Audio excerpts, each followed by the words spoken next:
সমগ্র সৃষ্টিগুলি আল্লাহকে সিজদা দেয়, সূর্য আল্লাহকে সিজদা দেয়, চাঁদ আল্লাহকে সিজদা দেয়। নবী বলেন, সাহাবীরা তোমরা কি জানো সূর্য কোথায় যে ডুবে যায়? সাহাবীরা বলেন, আল্লাহ রাসূলু আলাম, আল্লাহ জানে এবং নবী ভালো জানে।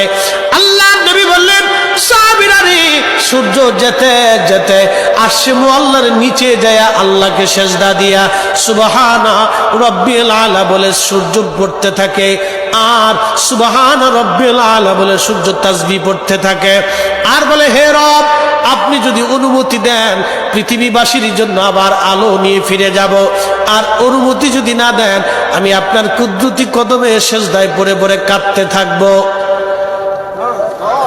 আল্লাহ নবী বললেন, সূর্য থেকে আমার রব অনুমতি দেওয়ার কারণে সকালবেলা তোমরা সূর্যের আলো পাও, কিয়ামতের পূর্ব সময় অনুমতি দেবে না, দেবে না, দেবে না।